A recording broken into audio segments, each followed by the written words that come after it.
আসসালামু আলাইকুম সবাইকে। ফারজানা সিম্পল লাইফে আপনাদের সবাইকে শেষ রমাদানের শুভেচ্ছা জানিয়ে আমি ফারজানা চট্টগ্রাম থেকে আজকে আরেকটা নতুন ব্লগ শুরু করতে যাচ্ছি। আশা করি আপনারা যেখানেই আছেন সবাই কিন্তু ঈদ করতে চলে গিয়েছেন, হয়তো দেশের বাড়ি, যার গ্রামের বাড়ি, বা অনেকে আবার ঢাকা শহরে ঈদ করছেন। যাই হোক, সবাইকে কিন্তু ঈদের অগ্রিম শুভেচ্ছা জানাই। আজকে হচ্ছে চাঁদ রাতেই হচ্ছে আমি আগামীকালকে ভোরেই হচ্ছে সাতকানিয়াতে চলে যাব। আর আমি ভুল বলছি, আজকে চাঁদ রাত, তবে আমরা সাতকানিয়াতে এসেছি রোজা 25টাতে আর কি। তো একটু আগে যাওয়ার কারণও আছে, যেহেতু আমার ঘর দূর একটু গোছাতে হবে, সব কিছু পরিষ্কার করতে হবে। আজকে 3 মাস ধরে কিন্তু আমরা শহরে এসেছি, তো বন্ধ ছিল। বাড়িঘর বন্ধ থাকলে দেখা যায় অনেক বেশি নোংরা হয়। তো সাতকানিয়াতে তেমন আশেপাশে আমি মেয়েও পাই না, কাজের মেয়েও পাই না। তো যাই হোক, আমাকেই কিন্তু করতে হবে। তবুও দেখি বাড়িতে গিয়ে কাউকে যদি পাই একটু ঘরদোর পরিষ্কার করাবো। সব কিছু কিন্তু অনেক বেশি নোংরা হয়ে থাকবে, তো সেই জন্য একটু আগে যাওয়া। আর সবে কদর হচ্ছে আমরা বাড়িতেই করব আর কি। তো নুসবাবু হচ্ছে আমাদেরকে দিয়ে আবার চলে আসবে, যেহেতু ওনার দোকান খোলা। উনি একেবারেই কিন্তু ঈদের দিন সকালে যায় প্রতি বছর। জি বাবা,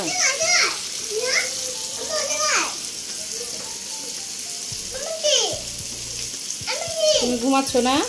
ঘুমাচ্ছ না? এটা ভাইয়ার, তুমি পরবে কেন? ভাইয়ার গেঞ্জি কেন তুমি পরবে? কেন পরবে? তুমি কেন পরবে বলো?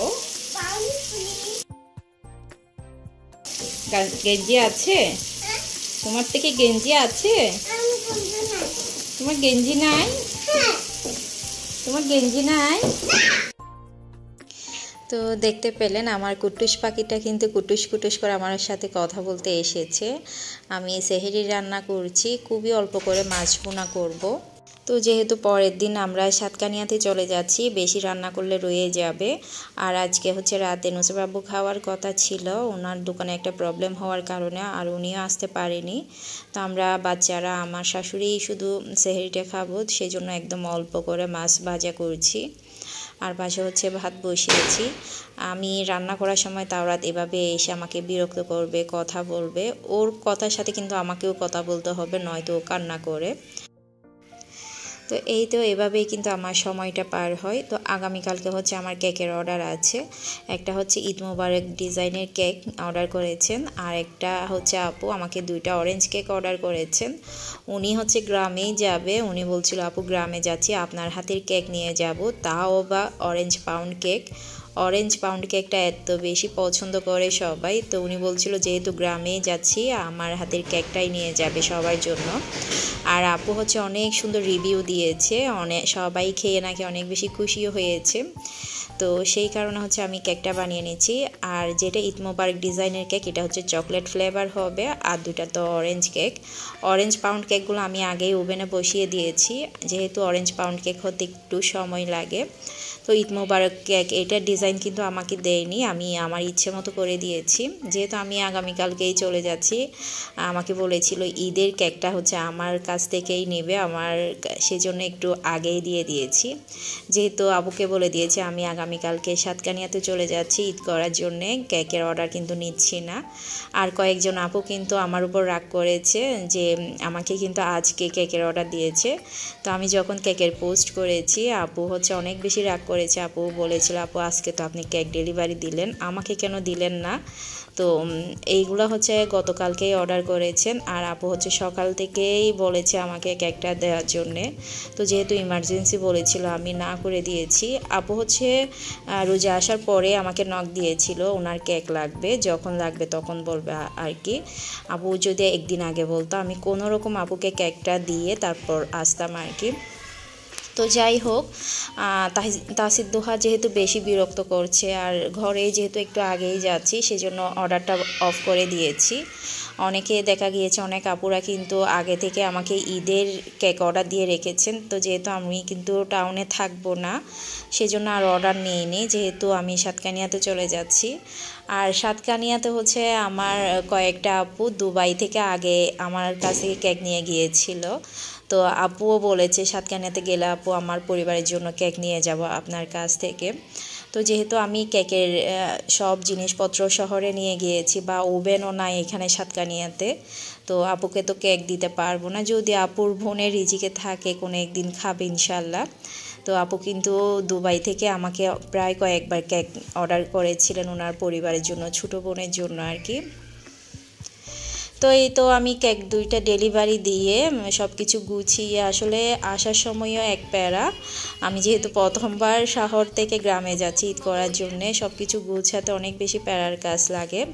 অন্য সময় দেখা যায় আমার যারা বলতো ঢাকা থেকে আসলে বা এখান থেকে যখন ঢাকায় যাই শহরে যাই, ওরা বলতো অনেক বেশি কষ্ট হয় ভাবি সব কিছু গুছাতে, বা এখান থেকে যাওয়ার সময় গুছিয়ে যেতে হয় বা গ্রাম থেকে আসার সময় গুছিয়ে আসতে হয়। তবে আমার ফার্স্ট টাইম কিন্তু এই এক্সপিরিয়েন্সটা হয়েছে। আসার সময় আমার বাসায় সব কিছু গুছিয়ে এসেছি, আর এইখানে এসে তো আমার ঘরে যা অবস্থা আপনারাও দেখেন, আমার উঠানে বা ঘরের ভিতর কী রকম খারাপ অবস্থা হয়েছে।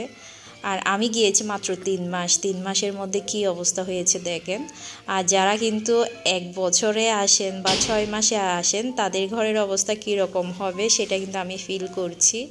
যেহেতু 3 মাসের মধ্যে আমার ঘরের এই অবস্থা হয়েছে, আপনাদের যদি 6 মাস বা 1 বছরে আসেন দেশের বাড়িতে অনেক খারাপ অবস্থা হয়ে যাবে।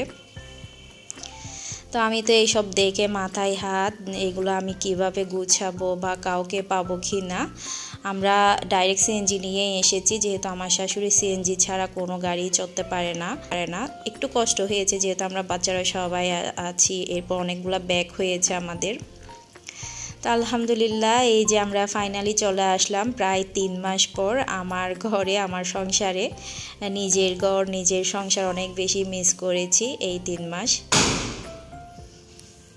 তো এটা হচ্ছে আমাদের নতুন বাড়ি, এটা এখনও কমপ্লিট করা হয়নি যেহেতু আমরা হঠাৎ করে চলে গিয়েছি। তাসির দোহার স্কুলে অ্যাডমিশন করিয়ে ফেলেছি, তো হঠাৎ করেই কিন্তু সব কিছু হয়ে গিয়েছে, আগে থেকে প্রিপারেশন ছিল না যে আমরা শহরে যাব।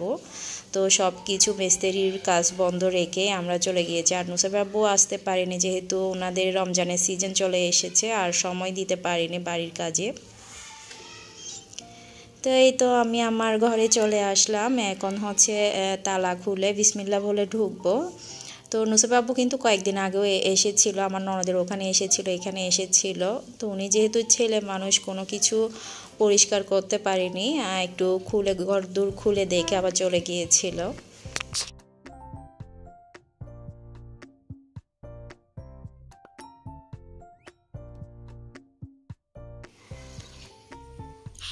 তো এখন প্রায় ইফতারের সময়ের কাছাকাছি হয়ে গিয়েছে। আমরা যেহেতু সিএনজি নিয়ে এসেছি, বাসা থেকে বের হয়েছি আমরা 3টা সাড়ে 3টার দিকে। আর এখানে আস্তে আস্তে হচ্ছে প্রায় 2 ঘন্টা থেকে 2.5 ঘন্টা সময় লেগেছে। এখন যেহেতু ঈদের সিজন, সবাই ঈদে বাড়িতে আসছে, একটু জ্যাম ছিল। আর আমরা এসেছি হচ্ছে বাঁশখালীর দিক দিয়ে। তো যখনই আমরা সিএনজি নিয়ে শহর থেকে আসি তখন কিন্তু বাঁশখালীর দিক দিয়েই আসি, যেহেতু হাইওয়ে দিয়ে সিএনজি চলে একটু রিক্সের। তো যেহেতু অনেক বড় বড় গাড়ি চলাফেরা করে, কক্সবাজার রুট পড়েছে, সেই জন্য আমরা বাঁশখালীর দিক দিয়েই কিন্তু বাড়িতে আসি। তো এই তো আমরা জিনিসপত্র ব্যাগ ট্যাগ সব কিছু হচ্ছে উপরে নিয়ে এসেছি, যেহেতু নুসাইব আব্বু আছে, আর নুসাইব আব্বু হচ্ছে আমাদেরকে দিয়ে চলে যাবে। অলরেডি কিন্তু ইফতারের সময় হয়ে গিয়েছে। তো আমি বাসা থেকে ছোলা ভেজে এনেছি শুধুমাত্র। তো নুসাইব আব্বু কিন্তু আমাকে আর কিছু না আনার জন্য নিষেধ করে দিয়েছে। উনি বলছিল আমি বাড়িতে যাওয়া মাত্রই বাজার সদাই করব, তো এখান থেকে নিয়ে রান্না করে নিয়ে যাওয়া কিন্তু একটু কষ্ট হয়ে যাবে, এগুলা আবার বক্স করা, এগুলো আবার আনা এখানে। তো সেই কারণে হচ্ছে উনি না আনার জন্য নিষেধ করে দিয়েছে। তো এই তো আমি আসা মাত্র বোরকাটা কিন্তু খুললাম, খুলেই এখন হচ্ছে আজান দিয়ে দিবে একটু পর। আমি আগে ঘরটা একটু ঝাড়ু দিয়ে দিচ্ছি। এখানে কিন্তু পা দেওয়ার অবস্থা ছিল না, যেহেতু আমার ঘরটা রোডের সাইডে পড়েছে, গাড়ি চলাচল করলে কিন্তু ধুলোবালি সব কিছু ঢুকে পড়ে। দরজা জানলা কিন্তু বন্ধ করে গিয়েছি, তবু এত ধুলাবালি কোথা থেকে এসেছে আমি নিজেও জানি না। আর সাতকানিয়ার মধ্যে কিন্তু একদমই বৃষ্টি হয়নি, শহরেও মনে হয় হয়নি, টাউনে আর কি। বৃষ্টি না হওয়ার কারণে চারিদিকে মনে হয় মরুভূমি হয়ে গিয়েছে। দেখেন গাছপালা সব কিছু সৌন্দর্য চলে গিয়েছে বৃষ্টি না হওয়ার কারণে। তো আমার ঘরের অবস্থাও কিন্তু খুবই খারাপ ছিল। তো তো আমি একবার ঘরটা ঝাড়ু দিয়ে কোনো রকম আমি এখন চুলাটা একটু গরম করে নেব। আর নুসরাত আব্বু হচ্ছে বাজারে চলে গিয়েছে, ইফতার আনবে আর বাজার সদাই নিয়ে আসবে। এই তো আমি চুলাটা একটু ডেকে গিয়েছিলাম, সেই কারণে চুলাটা একটু পরিষ্কার আছে। তো এখন হচ্ছে আমি চুলাটা ভেজে নিব, একটু গরম দিয়ে নিব আর কি। আমি তো চুলা ভেজে এনেছি।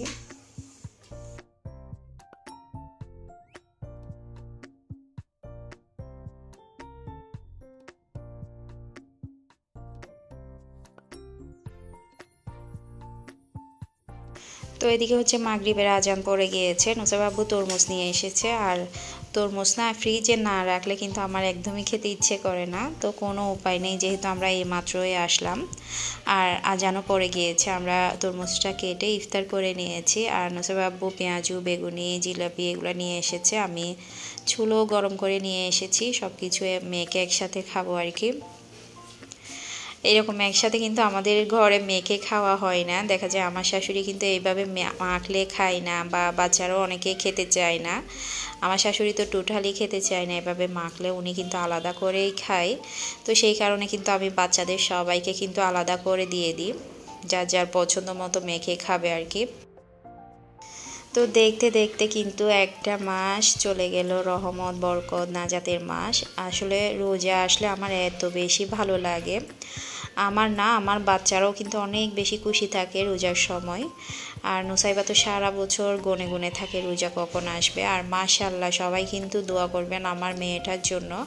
আমার মেয়েটা কিন্তু 29টা রোজা রেখেছে, 29টা না, ও একটা রাখতে পারেনি, 28টা রোজা হচ্ছে রেখেছে। সবাই কিন্তু নুসাইবার জন্য দোয়া করবেন। ও কিন্তু অনেক বেশি খুশি থাকে রোজার সময়। সবাই একসাথে আমাদের ঘরে দেখা যায় সবাই একসাথে বসে ইফতার করি, সেহেরি করি, আলাদা আলাদা খাই না। তো বাচ্চারা কিন্তু এটা অনেক বেশি আনন্দ পায়। রোজার মধ্যে একটা উৎসব কাজ করে আমাদের ঘরে, সবাই অনেক বেশি খুশিতে থাকে।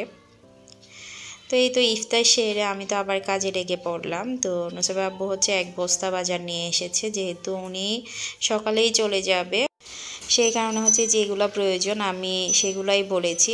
আর যা যা লাগবে আমার বাড়ির পাশেই কিন্তু আমাদের দোকান ভাড়া দেওয়া আছে, ওখানে মুদির দোকান করে, ওনাকে বললেই কিন্তু লিস্ট করে দিলে তাসির নিয়ে আসতে পারে বাড়ির পাশেই। তো যা যা প্রয়োজন আমরা কিন্তু ওখান থেকেই নিয়ে আসি। তো আমরা আসার পর হচ্ছে আমাদের মোটরে পানি উঠছে না, এখানে বৃষ্টি না হওয়ার কারণে সবার ঘরে নাকি একই অবস্থা হয়েছিল, পানির লেয়ার নাকি অনেক বেশি নিচে চলে গিয়েছে বৃষ্টি না হওয়ার কারণে। তো আবার নুসরাত আব্বু মিস্ত্রি নিয়ে এসেছে, ওখানে আবার 5 দিয়ে হচ্ছে মোটরটা নিচে নামানো হয়েছে, মোটর না সাবমার্সিবল আর কি। তো মোটরে কিন্তু এরকম সময় কিন্তু পানি ওঠে না। তো আমাদের সাবমার্সিবলটা বসানো হয়েছে প্রায় 16-17 বছর হয়ে গিয়েছে, মাশাআল্লাহ অনেক বছর কিন্তু কাজ দিয়েছে, একবারও কিন্তু নষ্ট হয়নি। তো এবার আসার পর হচ্ছে আমরা পানি পাইনি, তো খাওয়ার পানি আসার সময় আমি কিনেও এনেছি একটা, তবে আমার জার থেকে কিন্তু খাওয়ার পানিটা নিয়ে এসেছি। আর আমাদের হচ্ছে চাবা 5টা এখানে কারও নাই, পুরা পাড়াতেই নাই মনে হয়, যেটা নলকূপ বলে আর কি, পুরা পাড়াতেই মনে হয় নলকূপটা নাই। খাওয়ার পানি কারেন্ট না থাকলে কিন্তু একজনের কাছ থেকে আরেকজনকে চেয়ে আনতে হয়। তো আমার যা থেকে হচ্ছে খাওয়ার পানিটা নিয়ে এসেছি। আর ব্যবহারের পানি টাঙ্কিতে ছিল, এটা আমরা আপাতত ব্যবহার করব, সকালে মিস্ত্রি আসবে, ওইটা আবার ঠিক করানো হবে আর কি। তো এটা আবার নিচে 2টা 5 দিয়ে হচ্ছে ভেতরে ঢুকানো হয়েছে। তো এই তো সব কাজ আমি আস্তে আস্তে গুছিয়ে নিয়েছি। আর চা না খেলে তো আমার মাথা ঘুরে। আগে থেকেই হচ্ছে আমার বাসায় আমি যাওয়ার সময় এখানে দুধ, চিনি, চা পাতা ছিল, এগুলো দিয়ে আমি চা বসিয়ে দিয়েছি। আর এগুলো হচ্ছে আমাদের পুকুরের মাছ, আমরা যেহেতু ছিলাম না, এগুলো আমার বড় যা হচ্ছে ফ্রিজে রেখেছে। তো উনি হচ্ছে মাছগুলো একদম পরিষ্কার করে রাখার কারণে আমার একটু সুবিধেও হয়েছে, আমি শুধু কেটে পরিষ্কার করে আমি রান্নাটা বসিয়ে দিয়েছি। তো আমার আজকের ব্লগ এ পর্যন্ত। আপনাদের সবাইকে আবারও ঈদের শুভেচ্ছা জানিয়ে এখানেই শেষ করছি। সবাই ভালো থাকবেন, সুস্থ থাকবেন, আমাদের সবার জন্য দোয়া করবেন। আসসালামু আলাইকুম, আল্লাহ হাফেজ।